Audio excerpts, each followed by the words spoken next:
Bersiaplah untuk perjalanan yang menakjubkan melalui keajaiban Neptunus. Ketika wahana Voyager 2 yang terkenal mencapai Neptunus pada tahun 89, wahana ini menemukan beberapa kejutan yang luar biasa. Bayangkan 6 bulan baru, cincin yang memukau, dan 2 badai liar yang bisa membuat bulu kudukmu berdiri. Badai ini bukanlah badai biasa, badai ini berputar-putar berlawanan arah jarum jam di belahan selatan Neptunus dan melaju dengan kecepatan yang luar biasa, yaitu 2.414 km per jam. Para astronom pun tercengang, bintik yang pertama dinamai bintik hitam besar, bintik gelap yang kedua dinamai bintik hitam 2. Meskipun badai-badai tersebut telah lenyap ketika teleskop Hubble mengarahkan lensanya ke Neptunus, para ilmuwan masih ingin mengungkap rahasia di balik angin-angin ganas tersebut. Di tahun-tahun berikutnya, kita menemukan beberapa titik serupa di Neptunus. Hubble telah menjadi paparazzi antar bintang yang memotret gambar-gambar menakjubkan dari badai-badai liar ini. Pada tahun 1994, Hubble memotret 2 titik yang sebelumnya dilihat oleh Voyager 2 telah lenyap di telan ruang angkasa. Hal ini membuktikan kalau badai-badai tersebut tidak bertahan lama, setidaknya menurut standar planet raksasa. Kemudian pada tahun 2015, para astronom menganalisis gambar angin puyuh kecil di Neptunus dan mereka melihat sesuatu yang luar biasa terjadi. Awan putih terang mulai berputar-putar di tempat yang berbeda dan pada tahun 2018, voila, badai besar dan gelap selebar bumi meledak di sana. Ini adalah pertama kalinya kita menyaksikan dengan mata kepala sendiri badai ini lahir. Bayangkan berada di sana untuk menyaksikan saat badai bintik hitam besar lahir di Neptunus, rasanya seperti menyaksikan keajaiban kosmik yang sedang berlangsung. Peristiwa ini telah memberikan informasi baru bagi para ilmuwan tentang badai misterius ini. Jadi sekarang kita sudah mengetahui 6 bintik hitam besar di Neptunus, inilah bagian yang paling aneh. Badai-badai besar di Neptunus ini berperilaku sangat berbeda dengan, katakanlah, bintik merah besar yang terkenal di Jupiter. Bintik hitam besar memiliki kebebasan untuk berkeliaran di sekitar planet sebelum akhirnya tercabik-cabik oleh angin kencang di atmosfer Neptunus. Bintik-bintik ini seperti pengembara antar planet. Ketika badai yang baru lahir itu muncul, para ilmuwan melihat sesuatu yang menarik. Ada awan putih terang yang terbuat dari metana beku yang mengambang di atas badai. Penemuan ini memberitahu kita bahwa bintik hitam besar ini terbentuk lebih dalam di atmosfer Neptunus daripada yang kita duga sebelumnya. Sepertinya badai mulai terbentuk dari bawah dan mendorong awan metana ke atas. Mirip seperti ketika kalian melihat awan-awan halus yang terbentuk di atas puncak gunung. Dengan memahami hubungan ini, para ilmuwan dapat mempelajari lebih lanjut tentang bagaimana badai-badai ini bekerja dan apa yang membuat badai-badai ini begitu unik. Tim peneliti juga memperkirakan seberapa sering badai-badai fantastis ini muncul di Neptunus. Tampaknya badai-badai ini muncul setiap 4-6 tahun dan setiap bintik hitam besar memiliki masa hidup yang relatif singkat, yaitu sekitar 2 tahun. Tapi ada juga yang bisa bertahan sampai 6 tahun, umur yang sangat panjang. Namun masih banyak yang tidak kita ketahui tentang badai yang menawan ini. Kita ingin sekali mengukur kecepatan anginnya misalnya. Para ilmuwan memperkirakan kecepatan anginnya sekitar 359 km per jam. Kecepatan ini mirip dengan kecepatan angin di bintik merah besar Jupiter. Untungnya pengamatan dan analisis lebih lanjut dari Hubble akan membantu kita mengungkap misteri-misteri ini dan masih banyak lagi. Ada teka-teki lain yang membuat para ilmuwan kebingungan. Bayangkan ini, meskipun jaraknya lebih jauh dari matahari dibanding tetangganya Uranus, Neptunus ternyata lebih hangat. Yuk kita berhenti sejenak dan memikirkan apa arti lebih hangat di planet raksasa gas seperti Neptunus. Tidak seperti bumi kita yang padat, kita tidak bisa menancapkan termometer ke permukaannya. Kita hanya bisa mengintip ke lapisan terluarnya, yang berarti kita tidak bisa mendapatkan gambaran yang utuh. Jadi kita harus mengandalkan pengukuran suhu yang dilakukan pada ketinggian yang berbeda karena inti Neptunus kemungkinan besar cukup kecil. Dengan melakukan pengukuran ini, para ilmuwan menemukan bahwa Neptunus dan Uranus sebenarnya tidak memiliki temperatur yang berbeda. Suhu keduanya hampir sama. Hal ini tidak masuk akal karena Neptunus mendapat lebih sedikit sinar matahari daripada Uranus. Mungkinkah salah satu misteri badai aneh itu menjadi kunci untuk mengungkap misteri lainnya, yaitu temperatur yang aneh? Yuk kita lihat. Tentu saja para ilmuwan langsung menyelidiki kasus ini dan ternyata Neptunus sedikit pamer dalam hal panas. Pengukuran yang dilakukan oleh Voyager menunjukkan bahwa Neptunus memancarkan panas 2 kali lebih banyak daripada yang diserapnya dari matahari. Sepertinya Neptunus sedang menghangatkan dirinya sendiri, menyamai tingkat panas Uranus. Cukup menarik kan? Tapi inilah plot twistnya. Neptunus bukanlah satu-satunya pemberontak dalam kelompok raksasa gas. Jupiter dan Saturnus juga memancarkan hampir 2 kali lipat panas yang mereka terima, sama seperti Neptunus. Jadi Uranus adalah satu-satunya yang aneh dalam kisah ini. Ini seperti maraton pemanasan, di mana Jupiter meraih medali emas, Saturnus berada di urutan kedua, lalu Neptunus dan Uranus sama sekali nggak terlihat. Penasaran kan? Alasannya mungkin karena Uranus tidak memiliki sumber panas internal yang signifikan, tidak seperti planet-planet lainnya. Tapi, apa sebenarnya sumber panas internal ini? Secara sederhana, sumber panas internal adalah panas yang tersisa saat tata surya terbentuk dan planet-planet terbentuk. Di Neptunus dan juga Jupiter dan Saturnus, panas ekstra ini berasal dari sesuatu yang disebut kontraksi gravitasi. Bayangkan planet ini perlahan-lahan mengecil karena gravitasi menariknya ke dalam. Saat menyusut, materi yang jatuh ke dalam mengubah energi potensialnya menjadi energi panas yang kemudian dilepaskan dari planet. Jadi, mengapa Uranus kehilangan sumber panas internal ini? Pasti ada sesuatu yang mencurigakan yang terjadi di masa-masa awal Uranus. Mungkin tabrakan yang membuatnya berputar ke samping?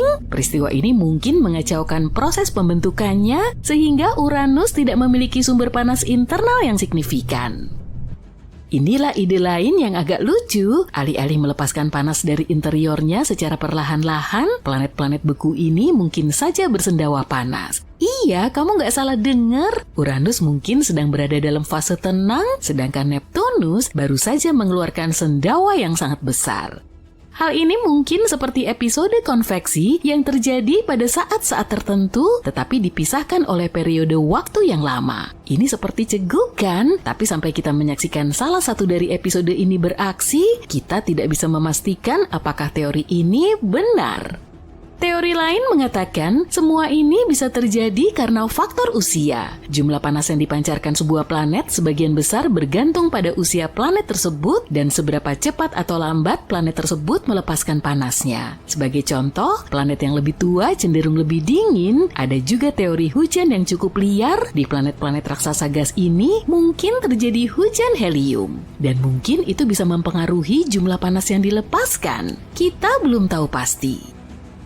Dan akhirnya, yuk kita kembali ke badai misterius kita. Sekarang disinilah bagian menariknya. Angin-angin itu cukup gila dan temperaturnya mungkin ikut berperan di dalamnya. Suhu yang sangat dingin di planet-planet ini menciptakan kondisi yang sangat minim gesekan. Hal ini memungkinkan angin bergerak dengan kecepatan super cepat. Dengan kata lain, tidak seperti bumi yang memiliki pegunungan dan rintangan yang memperlambat angin, planet-planet raksasa gas memiliki permukaan yang mulus. Inilah bagian yang paling menarik. Mungkinkah badai-badai ini berhubungan dengan panas di dalam planet? Mungkin saja. Kita mungkin baru saja menemukan induk dari semua cadangan air mengambang di angkasa. Dan ia telah bersembunyi di bawah hidung kita setidaknya selama sekitar 12 miliar tahun. Mengenai ukurannya, sulit untuk dibayangkan. 140 triliun kali lebih besar daripada gabungan semua lautan di planet tempat tinggal kita. Dunia air kosmik ini mengorbit di sekitar lubang hitam besar yang dikenal sebagai kuasar yang berada 12 miliar tahun cahaya. Kuasar merupakan lubang hitam supermasif yang memuntahkan radiasi dalam jumlah yang sangat besar. Kuasar yang satu ini diperkirakan 20 miliar kali lebih berat daripada matahari dan membawa energi yang bisa melebihi 1000 triliun matahari. Di sini, di Bima Sakti yang nyaman, kita terbiasa melihat air dalam bentuk es. Cadangan air ini secara khusus tampaknya berbentuk uap. Yang penting dari penemuan ini adalah bahwa mungkin ada air di mana-mana di alam semesta. Kita hanya perlu belajar di mana mencarinya.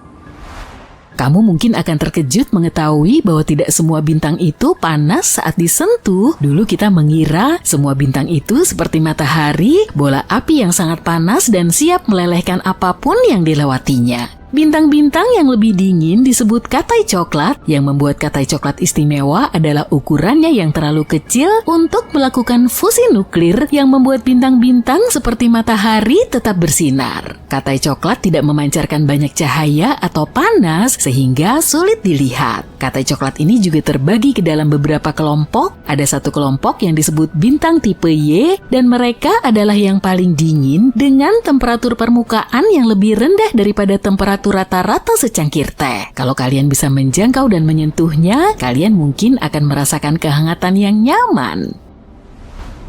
Sekitar 4 miliar tahun yang lalu, Uranus rupanya bertukar tempat dengan Neptunus. Sulit membayangkan planet sebesar itu bisa melakukan hal tersebut, tapi teori ini mungkin bisa memecahkan misteri bagaimana tata surya kita terbentuk. Kita tahu kalau planet batuan terbentuk setelah terjadi tabrakan besar, contohnya planet kita. Sekitar 4,6 miliar tahun lalu, benda-benda di tata surya terus bertabrakan satu sama lain hingga bumi yang berair ini mencapai bentuk akhirnya. Tabrakan itu juga termasuk tabrakan besar yang melontarkan batuan dan gas yang cukup banyak untuk membentuk bulan.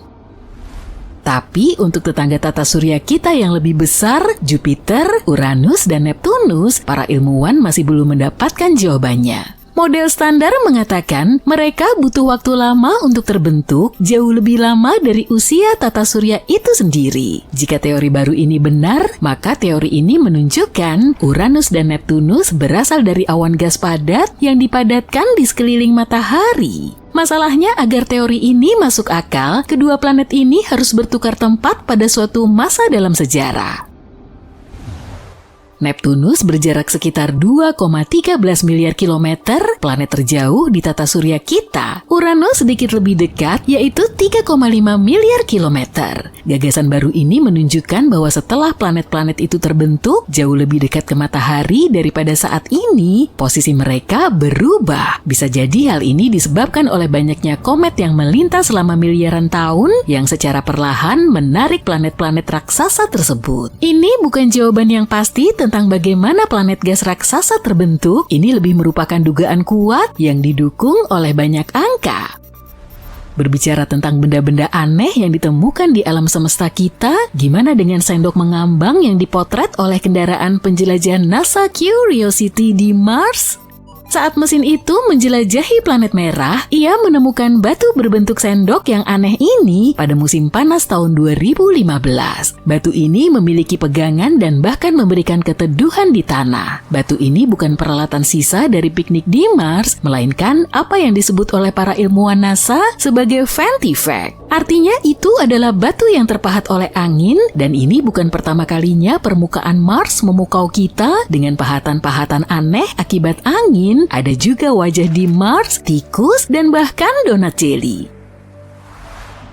Mungkin juga berlian menghujani lebih dari 900 eksoplanet di luar angkasa. Para ilmuwan menemukan karbon tidak membutuhkan temperatur yang sangat panas untuk berubah menjadi berlian seperti yang diyakini sebelumnya. Sampai saat ini kita hanya mengetahui bahwa Neptunus dan Uranus berpotensi memiliki hujan berlian. Para astronom telah mengetahui fenomena menarik ini selama sekitar 4 dekade. Tapi planet-planet tersebut sulit untuk dipelajari. Kita hanya punya satu misi luar angkasa, Voyager 2. Mampir yuk untuk mengintip. Banyak kemajuan yang telah dicapai berkat simulasi laboratorium. Neptunus dan Uranus disebut raksasa es karena lapisan luarnya dipenuhi dengan hidrogen, helium, air, dan amonia yang oleh para ilmuwan disebut es. Dan warna biru yang indah ini yang mereka miliki disebabkan oleh metana di atmosfer mereka. Fenomena berlian yang indah ini terjadi jauh di dalam bumi. Jika kita bisa mengunjunginya, kita akan melihat bahwa di bawah atmosfer yang tebal ada lapisan es yang sangat padat. Dan di bawah semua tekanan itu, reaksi kimia terjadi yang mungkin menghasilkan berlian seukuran kota kecil. Kita tidak bisa menyelam ke Neptunus atau Uranus dengan wahana pencari berlian. Sebaliknya, kondisi yang sama sedang direplikasi di laboratorium di bumi, memeras materi di antara landasan berlian, menyetrumnya dengan laser untuk meniru kondisi ekstrem. Dalam kondisi seperti ini, para ilmuwan berhasil menciptakan berlian buatan. Memahami bagaimana batuan-batuan ini terbentuk di sana juga bisa menjelaskan kenapa Neptunus lebih panas dari yang seharusnya dan kenapa Neptunus memiliki badai yang begitu dahsyat. Berlian-berlian ini juga bisa menjadi kunci untuk membuka misteri medan magnet Uranus dan Neptunus yang aneh. Kalau kita bandingkan dengan planet kita, perilaku planet ini tidak sama, jadi mungkin ada hal-hal aneh yang terjadi di bawah permukaannya yang mempengaruhi magnetnya. Rencana NASA termasuk mengirimkan wahana baru ke Neptunus atau Uranus dalam dekade berikutnya. Dengan posisi planet-planet tersebut yang sejajar di tahun 2030, ini adalah waktu yang tepat untuk menjelajahi planet-planet yang berpotensi mengandung berlian dari dekat. Planet Kepler 78b adalah penemuan kosmik yang aneh. Planet ini merupakan planet yang panas dan cair yang mengelilingi bintang induknya dalam waktu singkat setiap 8,5 jam sekali dan jaraknya sangat dekat, kurang dari 1,6 juta kilometer. Selain lingkungan yang panas, jika kita bisa menginjakan kaki di permukaannya, kita akan melihat matahari di sana 80 kali lebih besar dari pemandangan sehari-hari yang kita lihat di bumi dari bintang. Kalau kita menerapkan apa yang kita ketahui sejauh ini tentang bagaimana planet terbentuk, si kecil ini seharusnya tidak ada di sana. Para ahli masih belum tahu bagaimana planet ini bisa terbentuk atau bagaimana planet ini bisa berada di tempatnya sekarang. Yang kita tahu, planet ini akan segera menghilang karena jaraknya yang sangat dekat dari awal pembentukannya. Planet panas yang sangat terik ini akan bertabrakan dengannya dalam beberapa miliar tahun lagi. Kedengarannya masih lama ya, tapi itu cuma sekejap dalam ukuran kosmik. Hal yang mirip antara planet kita dan Kepler 78b adalah kerapatannya. Memang planet ini lebih besar 20% dari bumi dan beratnya hampir 2 kali lipat, tapi dia memiliki interior yang sama padatnya. Tidak ada kemungkinan planet ini terbentuk lebih dekat dengan bintangnya dan kemudian menjauh seiring berjalannya waktu. Dia juga tidak mungkin dilahirkan lebih jauh lagi dan kemudian bermigrasi ke dalam. Gerakan apapun ke dalam tidak akan bisa dihentikan dan akan bertabrakan dengan bintang. Ini mungkin bukan penemuan yang sangat inovatif, tapi kemungkinan besar kamu belum pernah memikirkannya. Mungkin saja ada debu luar angkasa di rambutmu sekarang. Setiap hari banyak sekali benda-benda luar angkasa yang menghujani bumi. Jauh di era Victoria, sebuah objek luar angkasa aneh muncul di tata surya kita. Apakah itu asteroid atau mungkin komet? Baru pada Oktober 2017 kita menyadari dan mulai mempelajarinya dengan cermat. Namanya Oumuamua yang merupakan bahasa Hawaii untuk pengintai. Bukan cuma berbentuk unik, sangat memanjang dan pipih. Objek ini juga melaju sangat cepat sehingga gravitasi matahari kelihatannya tidak terlalu mempengaruhinya. Jadi, batu aneh pengembara ini sebenarnya apa? Para ahli awalnya mengira ini seperti asteroid, tapi saat melihat lebih dekat, mereka menyimpulkan kemungkinan besar ini adalah komet. Mereka percaya komet ini didorong semburan gas kecil yang disebabkan oleh hangatnya matahari yang bisa menariknya keluar jalur alaminya. Selain dari cara bergeraknya, bentuk Oumuamua juga istimewa dibandingkan komet lainnya. Objek langit seperti ini memantul sekitar 4% dari cahaya yang menyinarinya. Anehnya, Oumuamua punya sifat reflektif 2 kali lipat. Sayangnya, kita tak bisa mempelajari objek aneh ini lagi karena dia sudah meninggalkan tata surya kita. Kita sudah mendengar banyak cerita tentang segitiga Bermuda, dari peristiwa misteriusnya hingga penjelasan ilmiah yang sangat mendetail kenapa semua itu terjadi. Nah, kamu pasti terkejut saat tahu versi segitiga Bermuda di luar angkasa yang diklaim telah dilihat oleh beberapa astronot. Mereka bilang ada kilatan cahaya yang intens saat mereka melewati lokasi tertentu, yang kemudian mereka sebut sebagai anomali Atlantik Selatan. Mungkin begini penjelasannya. Pertama, kita harus memahami bahwa medan magnet bumi tidak sejajar sempurna dengan sumbu rotasinya. Ada area sekitar 200 km di atas Atlantik Selatan di mana jenis radiasi tertentu letaknya dekat sekali dengan permukaan bumi. Saat melewati lokasi ini, komputer berhenti bekerja dan staf luar angkasa melihat ledakan cahaya kosmik yang kusebutkan tadi. Setahu kita, ada 8 planet di tata surya kita: Merkurius, Venus, Bumi, Mars, Jupiter, Saturnus, Uranus, dan Neptunus. Tapi mungkinkah ada planet ke-9 di luar sana yang belum kita temukan? Beberapa astronom yakin itu ada, dan saat ini mereka menyebutnya planet 9. Lokasinya tampaknya jauh di luar Neptunus, planet ke-8 yang kita kenal sejauh ini dan yang terjauh dari matahari. Masalahnya, kita sudah pernah salah. Pada tahun 1801, kita menemukan Ceres, yang kini kita kenal sebagai asteroid terbesar di tata surya. Namun, awalnya kita yakin itu juga planet. Dan kamu pasti tahu cerita tentang Pluto. Pertama, kita yakin Pluto adalah sebuah planet saat menemukannya pada tahun 1930. Tapi kemudian, kita mengklasifikasikannya ulang sebagai planet Katai. Karena planet 9 begitu jauh, kita kesulitan memotret dan mempelajarinya sehingga statusnya masih belum pasti. Agar para ahli bisa melacak planet 9, cahaya harus bergerak jauh dari matahari sampai sana dan kembali lagi hampir sejauh itu. Para astronom mampu mengamati sekitar 30% dari area di mana planet ini seharusnya berada. Mereka juga memperkirakan akan butuh sekitar 4 tahun lagi untuk mempelajari sisanya dan membuat kesimpulan. Nebula pada dasarnya merupakan awan debu dan gas yang sangat besar di suatu tempat di luar angkasa. Beberapa di antaranya berasal dari bintang yang sekarat setelah meledak. Lainnya terletak di tempat bintang-bintang baru mulai terbentuk. Itu sebabnya beberapa nebula disebut pembibitan bintang. Warna dan ukurannya bisa begitu beragam, tapi ada satu nebula yang menarik perhatian para astronom karena bentuknya yang indah. Namanya nebula persegi panjang merah dan terletak di rasi bintang Unicorn, sekitar 2300 tahun cahaya dari kita. Kita belum tahu persis apa yang menyebabkan bentuknya unik, tapi kemungkinan ada 2 bintang pada intinya. Kedua bintang ini bisa menciptakan 2 kerucut debu terang yang kemudian membuat nebula ini seperti persegi.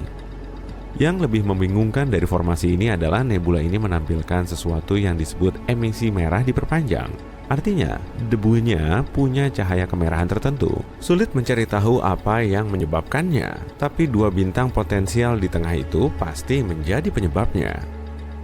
Ingat pas aku bilang Neptunus adalah planet terjauh di tata surya? Jaraknya sekitar 30 kali lebih jauh dari matahari dibanding kita. Jadi, masuk akal kalau Neptunus adalah planet terdingin. Tapi kejutan, ternyata tidak. Dan para ilmuwan belum menemukan alasannya. Pada tahun 1989, pesawat antariksa NASA Voyager 2 melewati Uranus dan Neptunus. Voyager 2 menemukan bahwa Neptunus lebih hangat daripada tetangganya, meski lebih jauh dari matahari. Para ilmuwan pun membuat banyak teori untuk menjelaskan penemuan mengejutkan ini.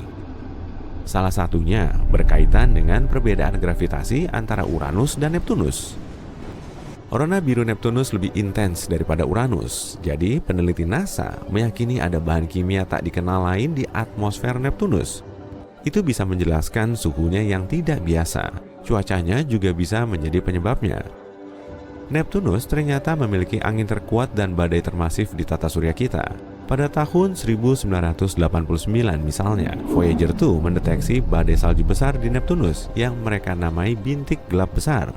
Badai ini lebih besar daripada bumi namun menghilang pada tahun 1994. Jadi, hanya sedikit yang bisa kita pahami tentangnya saat ini.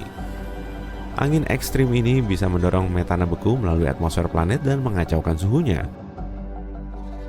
Uranus sendiri agak aneh jika dilihat lebih dekat, selain karena planet ini adalah bola gas besar tentunya. Kenapa begitu? Ya, pertama, Uranus berputar miring, membuatnya terlihat seperti menggelinding mengitari matahari seperti bola. Orientasi aneh ini sekitar 90 derajat penyamping, mungkin disebabkan semacam tabrakan besar yang terjadi di masa lalu.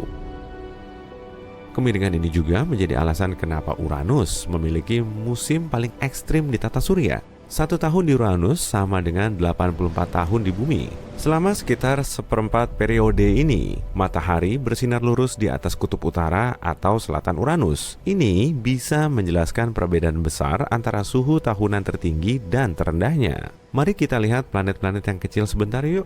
Maksudku Merkurius dan Pluto. Merkurius adalah planet terkecil atau terkecil kedua jika kita menghitung planet Katai Pluto tadi di tata surya kita. Merkurius juga yang terpadat kedua setelah bumi, dan ukurannya juga makin kecil sekaligus makin padat. Kita sudah lama mengira bahwa planet kita adalah satu-satunya yang aktif secara tektonik, tapi kemudian kita menemukan bahwa Merkurius juga masih aktif. Jadi, mungkin itu sebabnya Merkurius menyusut dan makin padat seiring berjalannya waktu. Atmosfer Pluto membuat para ilmuwan bingung hingga saat ini. Mereka mengungkapkan bahwa Pluto punya sekitar 20 lapisan di atmosfernya, serta lebih dingin dan lebih padat dari dugaan awal. Tim New Horizons NASA juga menemukan bahwa planet kata ini melepaskan nitrogen dalam jumlah besar tiap jamnya, tapi entah bagaimana Pluto bisa terus mengisi ulang nitrogen yang hilang. Mungkin karena aktivitas geologis yang intens. Sama seperti kebanyakan peserta di acara pencarian bakat, kita juga punya bintang gagal di tata surya. Maaf, Jupiter, kami lagi ngomongin kamu. Ini mungkin bukan deskripsi yang paling tepat dalam hal fakta astronomi, tapi beberapa ahli menyebut Jupiter sebagai bintang gagal. Alasannya mirip dengan bintang. Jupiter punya banyak bahan kimia seperti hidrogen dan helium. Pada saat yang sama, Jupiter tidak memiliki massa yang cukup untuk memulai reaksi fusi di intinya untuk berubah menjadi bintang. Bintang menghasilkan energi dengan mencampurkan atom hidrogen di bawah panas dan tekanan yang ekstrim yang menciptakan helium. Saat proses ini berlangsung, bintang melepaskan cahaya dan panas yang memberinya penampilan dan suhu khasnya. Bagaimana caranya? Ya, sebagai permulaan, bintang memiliki jumlah gravitasi yang signifikan agar bisa memicu proses fusi itu dan mengubah dirinya menjadi bintang. Jupiter harus 70 kali lebih berat. Secara teori, jika bisa menggabungkan banyak Jupiter, kita mungkin punya bintang baru. Tapi sayangnya, di tata surya kita, Jupiter harus tetap menjadi gumpalan besar gas, tapi yang ukurannya paling besar kok.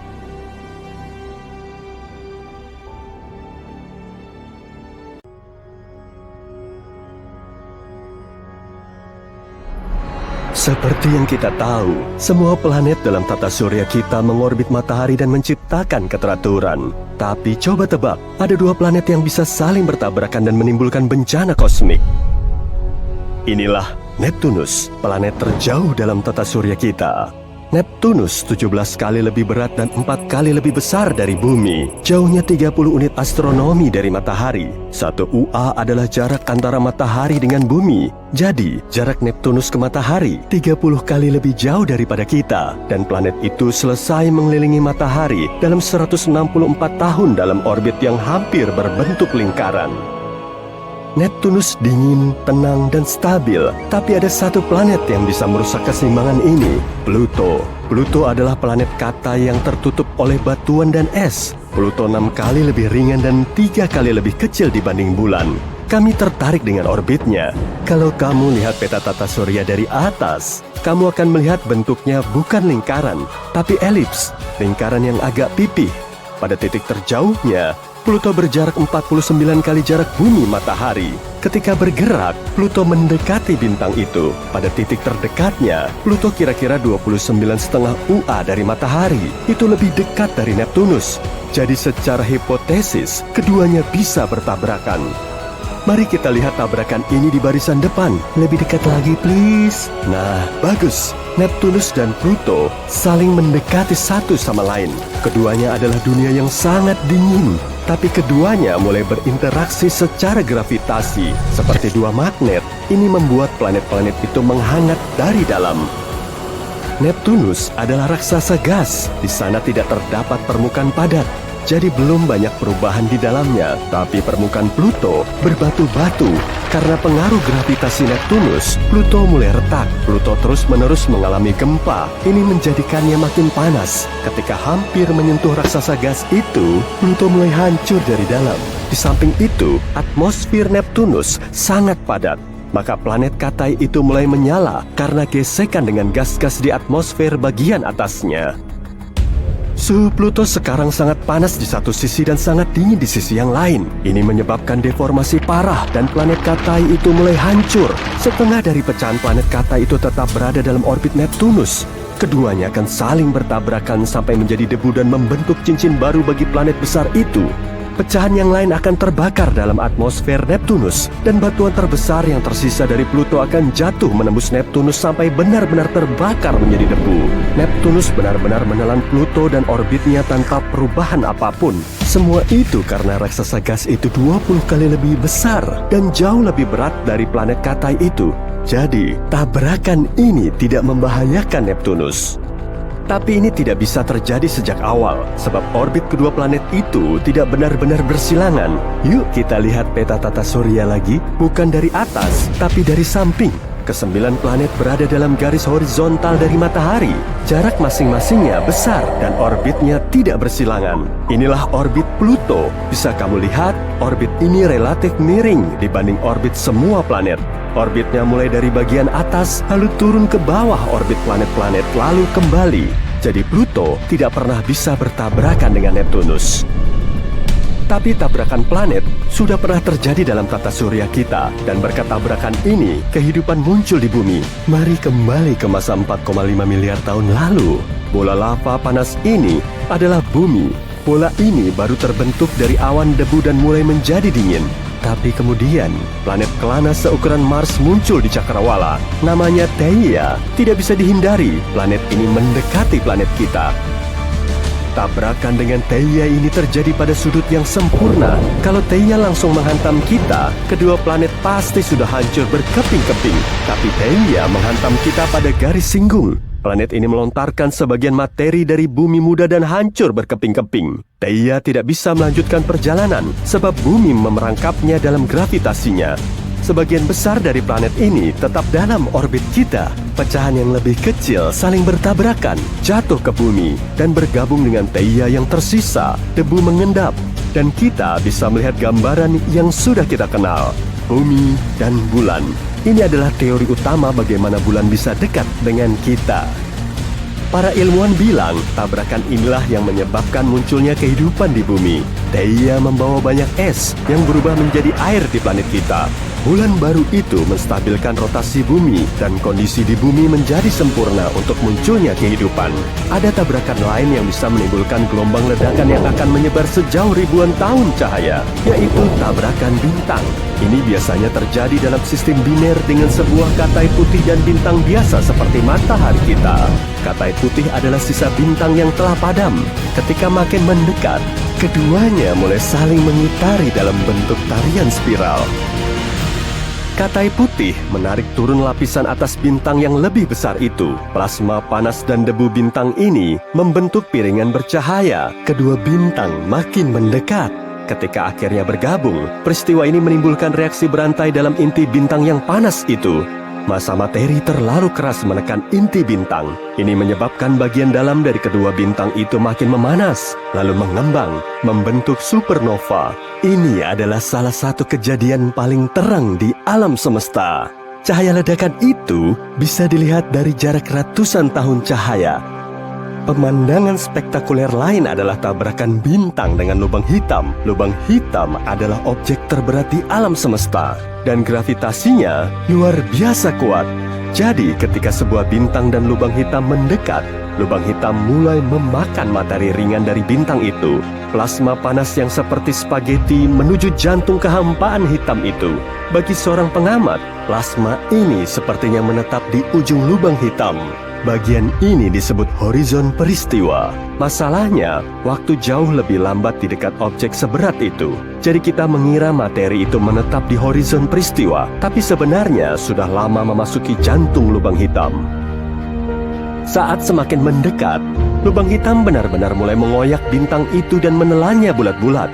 Pada titik ini, lubang hitam melontarkan sekitar setengah massa bintang dalam bentuk pancaran energi langsung dari pusatnya yang hitam. Setengah massa bintang yang lain menjadi mangsa objek hitam itu. Kita tahu ada banyak lubang hitam di alam semesta. Yang paling berat biasanya berlokasi di pusat galaksi. Beratnya bisa jutaan kali berat matahari kita. Tapi, apa yang akan terjadi jika dua lubang hitam saling bertabrakan? Ilmuwan kita berkesempatan mengamati kejadian seperti itu. Dua lubang hitam yang beratnya 66 dan 85 massa matahari perlahan-lahan saling mendekat. Keduanya menari bersama, seraya membengkokkan cahaya yang melewatinya. Tapi kemudian keduanya bergabung menjadi sebuah lubang hitam raksasa berbobot 142 massa matahari. Pada detik yang sama, lubang hitam baru itu melepaskan gelombang gravitasi ke ruang angkasa dengan energi sebesar 9 massa matahari. Para ilmuwan berhasil menangkap gelombang ini dan mengamati bergabungnya kedua lubang hitam itu di baris depan. Tapi sebenarnya, kejadian ini terjadi 17 miliar tahun lalu. Kita baru sekarang melihatnya sebab partikel-partikel cahaya dan gelombang gravitasi butuh waktu sangat lama untuk mencapai jarak 17 miliar tahun cahaya ke bumi. Sekarang, coba bayangkan tabrakan skala galaksi. Ini adalah tabrakan antara Bima Sakti dengan Andromeda. Ini akan terjadi dalam 4,5 miliar tahun. Jadi jangan kemana-mana ya. Bima Sakti memiliki sekitar 100 miliar bintang dan Andromeda punya sekitar 1 triliun. Ketika saling mendekati, kedua galaksi ini akan saling mengitari satu sama lain beberapa kali. Pada saat itu, beberapa bintang mungkin dilepaskan seperti ketapel. Lalu, Bima Sakti dengan Andromeda akan mulai bergabung. Perkiraan pertama di sini adalah tata surya kita akan bertabrakan dengan sistem bintang lain dari Andromeda. Dalam hal ini, akan terjadi tabrakan bintang dan ada supernova setelah itu. Dunia kita akan hancur. Opsi lain adalah matahari akan dilontarkan ke ruang gelap.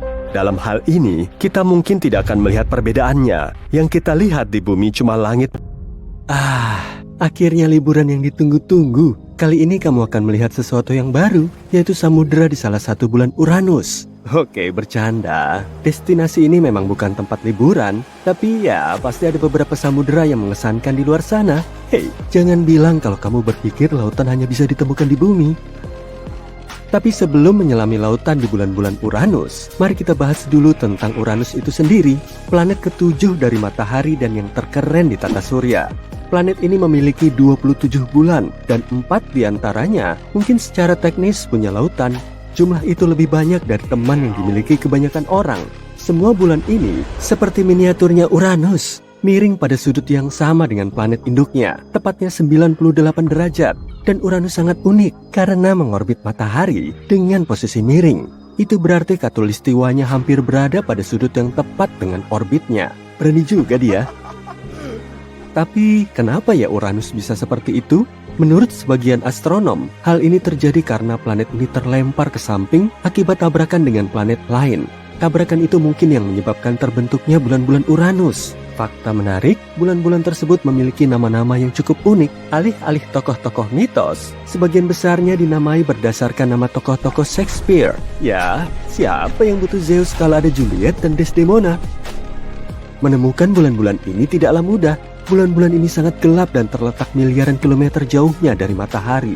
Ini seperti mencari jarum di tumpukan jerami. Jarumnya pun lebih kecil dari jari kelingkingmu. Ke-27 satelit ini dibagi menjadi 3 kelompok, 13 satelit dalam, 5 satelit utama, dan 9 satelit tak beraturan. Yang tidak beraturan adalah pemberontak dengan orbit retrograde, sementara yang lainnya prograde dan mengikuti Uranus. Bulan-bulan besarnya yakni Miranda, Ariel, Umbriel, Titania, dan Oberon, dan semuanya berada di bidang ekuator Uranus dan berbentuk bulat. Semuanya punya kawah, ngarai, dan tebing. Wow! Bulan-bulan ini juga terbentuk dari tumbukan raksasa yang memiringkan Uranus pada porosnya. Itu sebabnya semua bulan itu juga miring. Dan karena kemiringannya itu, bulan-bulan tersebut memiliki siklus musim yang aneh seperti halnya Uranus. Tapi kita belum menemukan semua bulan Uranus. Bulan-bulan kecil yang tidak beraturannya tersembunyi dan sulit dideteksi. Jadi siapa tahu, mungkin masih banyak lagi yang ada di sana. Tapi mari kita bahas hal yang lebih keren lagi, yaitu terbuat dari apa bulan-bulan ini. Kami tidak sepenuhnya yakin, tapi kami pikir bulan-bulan itu terbuat dari batu dan es. Miranda adalah yang paling dingin, sedangkan bulan-bulan bagian dalam mungkin hanya berdebu. Dan yang di luar orbit Oberon, kemungkinan besar itu adalah asteroid yang tertangkap yang bisa jadi berbatu atau es atau entah apa lagi. Tapi inilah yang membedakan bulan-bulan Uranus dengan bulan-bulan lainnya. Semuanya miring seperti Uranus. Sungguh luar biasa. Menjelajahi bulan-bulan ini bisa mengajari kita banyak hal tentang bagaimana dunia samudera terbentuk dan tetap aktif. Titania adalah bulan terbesar di Uranus, tapi ukurannya masih kurang dari setengah ukuran bulan bumi dengan diameter sekitar 1.600 km. Titania juga merupakan bulan terberat ke-8 di tata surya. Namanya diambil dari nama ratu peri dalam cerita A Midsummer Night's Dream. Titania berwarna abu-abu dan memiliki beberapa bercak mengkilap yang menurut para ilmuwan adalah embun beku. Titania terbuat dari campuran es dan batuan, sama seperti bulan-bulan lain yang dekat dengan Uranus. Oberon adalah bulan terbesar Uranus berikutnya, dinamai sesuai dengan nama Raja Peri dalam drama Shakespeare. Ukurannya hampir sama dengan Titania dan juga memiliki komposisi setengah es dan setengah batu. Tapi permukaan Oberon jauh lebih berkawah daripada bulan-bulan Uranus lainnya. Umbriel dan Ariel adalah bulan terbesar ketiga dan keempat di Uranus dengan diameter masing-masing 1168 km dan 1156 km. Umbriel dinamai berdasarkan nama roh jahat dalam sebuah puisi kuno dan merupakan bulan paling gelap di antara bulan-bulan besar Uranus. Umbriel hanya memantulkan 16% cahaya yang mengenainya. Para ilmuwan tidak tahu kenapa bulan ini sangat gelap, tapi mereka menduga cincin terang di sekeliling kawahnya mungkin disebabkan oleh endapan es. Ariel adalah yang paling terang di antara bulan-bulan besar Uranus dan memantulkan lebih dari sepertiga cahaya yang mengenainya. Namanya diambil dari nama tokoh dalam puisi pop dan drama Shakespeare. Ariel terlihat seperti bulan termuda karena hanya memiliki beberapa kawah kecil dari tabrakan baru-baru ini. Miranda adalah yang terkecil dari semua bulan besar dengan diameter sekitar 470 km. NASA mengatakan bahwa Miranda terlihat seperti terdiri dari bagian-bagian tubuh yang berbeda, seperti monster Frankenstein. Miranda memiliki 3 fitur besar khas yang disebut corona. Corona ini berkawah ringan dengan punggung bukit dan lembah, dan terpisah dari bagian Miranda yang lebih tua dan berkawah berat dengan batas-batas yang tajam. Miranda juga memiliki ngarai raksasa yang kedalamannya 12 kali lebih dalam dari Grand Canyon. Para ilmuwan tidak tahu kenapa Miranda memiliki fitur-fitur yang berbeda, tapi salah satu teorinya adalah karena Miranda hancur akibat tabrakan besar dan kemudian disatukan kembali dalam keadaan miring. Semua bulan besar Uranus ini terjebak menghadap Uranus sepanjang waktu, sama seperti bulan bumi. Uranus memiliki beberapa fitur yang sangat menarik, tapi sistem cincinnya yang paling menarik. Dan tahu nggak, bulan-bulan si raksasa es ini ternyata punya andil dalam membentuk cincin-cincin itu. Uranus memiliki 13 bulan dalam dan 13 cincin redup, dan semuanya terhubung seperti satu keluarga kosmik yang besar. Cordelia dan Ophelia ibarat penjaga cincin terluar, Epsilon. Kedua bulan gembala ini menjaga semua partikel tetap di tempatnya, dengan Cordelia yang paling dekat dengan permukaan Uranus. Tapi inilah masalahnya. Setidaknya ada 8 satelit kecil lainnya yang berkeliaran di area tersebut, sehingga membuat keadaan menjadi sangat ramai. NASA masih terus mencari cara agar semua satelit itu tidak saling bertabrakan. Bulan-bulan bagian dalam terdiri dari setengah es dan setengah batu. Tapi kita tidak tahu banyak tentang bulan-bulan bagian luar. NASA menduga bahwa bulan-bulan itu mungkin hanya asteroid yang terperangkap dalam tarikan gravitasi Uranus. Apapun itu, Uranus dan pasukan bulannya memang luar biasa. Rupanya, bulan-bulan Uranus mungkin memiliki lautan asin yang tersembunyi di bawah permukaan bekunya. Dan yang terjauh dari Uranus, Titania dan Oberon bisa jadi memiliki lautan sedalam 48 km. Itu lebih dalam dari Palung Mariana. Tapi Ariel dan Umbriel pun bisa jadi punya lautan sedalam 30 km. NASA menggunakan pemodelan komputer yang canggih dan melihat kembali data dari wahana Voyager 2 yang diluncurkan pada tahun 1977 untuk mengetahui susunan dan struktur bulan-bulan ini. Mereka menemukan bahwa Titania cukup besar untuk menyimpan panas internal dan mencegah lautan yang membeku. Tapi bulan-bulan lain mungkin juga punya kesempatan untuk punya lautan yang hangat. Para peneliti menemukan sumber panas potensial di mantel batuan bulan-bulan itu yang bisa melepaskan cairan panas dan menjaga lautan tetap hangat. Dan kamu tahu, lautan-lautan itu bahkan mungkin cukup hangat untuk mendukung kehidupan. Studi ini juga menemukan bahwa klorida dan amonia kemungkinan besar berlimpah di lautan di bulan-bulan ini. Amonia berfungsi sebagai anti beku, dan garam-garam di dalam air juga bisa membantu menjaga suhu lautan. Nah, kalian mungkin berpikir, bagaimana mungkin bulan-bulan es ini bisa memiliki air yang cair? Ternyata panas internal dan beberapa bahan kimia bisa mewujudkannya. Pluto dulu dianggap planet utama, tapi lalu diklasifikasi ulang jadi planet kerdil yang terlalu besar untuk asteroid, tapi terlalu kecil untuk dianggap serius. Kurang sopan ya. Tapi kini ilmuwan mulai membahas misteri di salah satu bulan Pluto. Bulan mungkin jauh lebih keren dari dugaan kita. Bisa jadi itu sistem planet ganda. Pluto berada di sabuk Kuiper yang jauh di sana. Ini wilayah luas di tata surya kita, bagaikan pinggiran berbatu di luar orbit Neptunus. Wilayah ini berisi benda kecil berlapis es mirip Pluto yang disebut objek Kuiper. Mereka sisa masa awal tata surya dan memberi petunjuk tentang proses terbentuknya tata surya. Banyak komet berasal dari sana. Kamu udah tahu kalau Pluto itu kecil, tapi luar biasa betapa kecilnya Pluto sebenarnya. Pluto memiliki lebar sekitar 1.400 mil. Luasnya sekitar setengah dari Amerika Serikat dan lebih kecil dari bulan kita. Atmosfer Pluto sangat tipis dan terdiri dari nitrogen, metana, dan karbon monoksida. Bau. Di sana juga sangat dingin dengan suhu rata-rata sekitar minus 390 derajat Fahrenheit. Orbitnya mengelilingi matahari tampak seperti oval dan 1 tahun di Pluto setara dengan sekitar 250 tahun bumi. Pluto juga menunjukkan rotasi retrograd yang aneh dan tidak biasa. Karena sumbunya miring, yang berarti Pluto berputar miring ke samping. Jika kamu berdiri di Pluto, kamu akan melihat banyak pegunungan es yang tinggi, lembah, dataran, dan kawah. Matahari akan tampak sangat redup dan jauh, dan suasananya akan selalu seperti senja. Anehnya, Pluto adalah planet yang penuh warna. Kamu akan melihat pelangi warna biru pucat, kuning, orange, dan merah yang lebih dalam. Dan fakta paling menggemaskan tentang Pluto adalah bentuk hati terkenalnya yang disebut Tombau Regio. Pluto ditemukan sangat terlambat pada tahun 30-an, lebih lambat dari planet-planet lainnya. Awalnya, kita mengira Pluto adalah planet ke-9 di tata surya kita. Tapi saat menjelajahi sabuk Kuiper, kita sadar sabuk itu penuh dengan objek sedang seperti ini. Ada 4 planet kerdil lain seperti Pluto, Eris, Ceres, Makemake, dan Haumea. Semuanya punya karakteristik serupa, sehingga terlihat Pluto masuk keluarga berbeda dan masuk kategori planet Katai.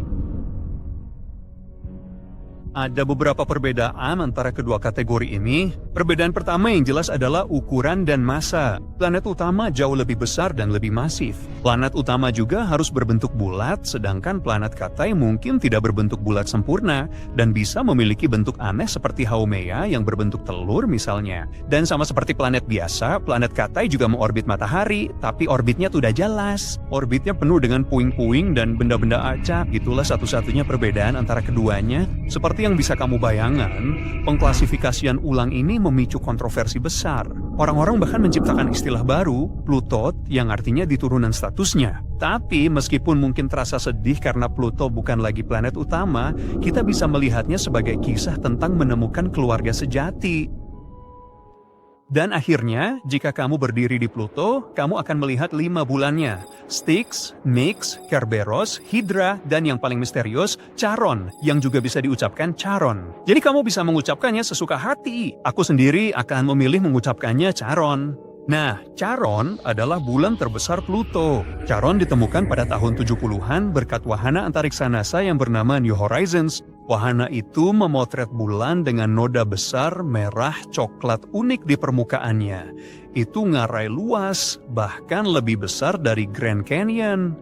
Pluto dan bulannya memiliki formasi menarik di permukaannya. Charon pun sangat besar bagi sebuah bulan. Ukurannya sekitar setengah dari Pluto. Hal ini membuat para ilmuwan bertanya-tanya, mungkinkah Pluto sebenarnya adalah sistem planet ganda? Pusat massa atau barycenter dari Pluto dan Charon terletak di luar Pluto. Biasanya pada planet dan bulannya, pusat planet itu sendiri seharusnya menjadi pusat massa dan bulan mengorbit di sekitarnya. Tapi dalam kasus keduanya, sepertinya mereka saling mengorbit satu sama lain. Objek biner cukup umum di alam semesta. Pasangan kosmik ini terbentuk seperti bulan kita dari peristiwa tumbukan raksasa. Namun, planet ganda sangatlah langka dan kita belum pernah menemukan planet kerdil ganda hingga saat ini. Jadi, jika benar, maka Charon sebenarnya adalah planet kerdil ke-6 dan itu akan menjadi sistem planet kerdil biner pertama kita. Ada juga kandidat lain yaitu planet kerdil Eris dan bulannya Dysnomia. Tata surya penuh dengan bulan-bulan misterius dan memukau, beberapa di antaranya mungkin tak punya kehidupan nyata. Kita sudah cukup lama membicarakan kehidupan mikrob luar angkasa. Perdebatan tentang apakah kita menemukan fosil organik di Mars sudah berpuluh tahun. Dengan perkembangan teknologi kita, akhirnya kita mulai menemukan sesuatu. Kenalin Enceladus. yang telah mencuri perhatian sejak wahana Cassini milik NASA tiba di sana. Enceladus diselimuti semacam selimut salju, itulah sebabnya permukaannya sangat terang dan memiliki beberapa kawah yang tertutup salju. Bulan ini kecil, hanya sekitar 310 mil, dan sebagian besar terdiri dari batuan sederhana dan es. Namun di 2004, kita temukan semburan air dari kutub selatan bulan ini, menandakan air cair di bawah permukaan es Enceladus. Ini kemungkinan dipicu Saturnus dan bulan besar lainnya, Dione. Tarian gravitasi mereka menciptakan gaya pasang surut yang membuat Enceladus tetap hangat dan aktif. Semua ini berarti Enceladus sekarang menjadi kandidat utama dalam pencarian kehidupan di tata surya kita. Tentu, hidup butuh bukan cuma air, dan kita takkan temukan hewan di sana. Tapi mungkin ada mikroba, dan itu pun udah luar biasa. Faktanya, Saturnus sedang menang undian dalam hal kandidat kehidupan. Sebagai contoh, para ilmuwan punya ide liar bahwa Titan, salah satu bulan Saturnus yang lain, juga mungkin menjadi rumah bagi kehidupan luar angkasa. Titan adalah bulan yang sangat dingin, suhunya sekitar minus 290 derajat Fahrenheit. Yang mengejutkan, Titan memiliki beberapa danau di permukaannya. Tapi jangan bayangin danau seperti biasanya. Danau-danau ini diyakini tidak berisi air, melainkan etana cair atau metana cair. Pada tahun 2005, NASA membahas kemungkinan adanya kehidupan yang memakan bahan kimia seperti asetilena atau hidrogen di danau-danau Titan. Lalu pada tahun 2010, NASA kembali menyelidiki bulan ini lebih lanjut. Mereka menemukan hidrogen dan asetilena yang hilang di permukaan Titan, yang mengisyaratkan kemungkinan ada sesuatu yang mengonsumsi zat-zat tersebut. Itulah sebabnya beberapa ilmuwan berani membayangkan makhluk pemakan metana di danau-danau beku Titan. Mereka juga menduga jika makhluk ini ada, mungkin selnya jauh lebih besar dari hewan bumi. Temuan kita di sana mungkin lebih besar dari hanya mikroba, bahkan mungkin sejenis hewan kecil. Tapi Saturnus bukan satu-satunya yang beruntung. Triton adalah bulan terbesar Neptunus, dan benar aja ini juga kandidat tempat adanya kehidupan. Ini adalah dunia es dengan nitrogen beku di seluruh permukaannya, dan kerak yang terbuat dari es air. Sekali lagi, sangat dingin. Namun, Triton favorit geolog karena ini satu dari 5 bulan di tata surya yang memiliki geyser aktif. Triton menyemburkan gas nitrogen keluar angkasa. Pasti seru banget kalau kita bisa melihat pertunjukan itu. Geser-geser ini menandakan bahwa Triton punya sumber panas tersembunyi, yang berarti sama seperti Enceladus, mungkin ada air cair di bawah permukaan Triton. Dan kalau memang ada tempat nyaman untuk kehidupan di sana, mungkin kita bisa menemukan senyawa organik juga. Sayangnya, mengirim misi untuk menjelajahi benda-benda langit ini tidaklah mudah. Hanya Voyager 2, wahana yang pernah dikirim ke sana pada 1989. Kita butuh lebih banyak waktu, dana, dan teknologi untuk mengembangkan wahana antariksa yang mampu melakukan perjalanan jauh dan meneliti wilayah di luar Mars. Kalaupun berhasil, perlu puluhan tahun agar wahana antariksa itu sampai ke sana. Semoga saja selama abad ke-21 ini, kita akhirnya bisa menjelajahi seluruh tata surya dan segala misterinya.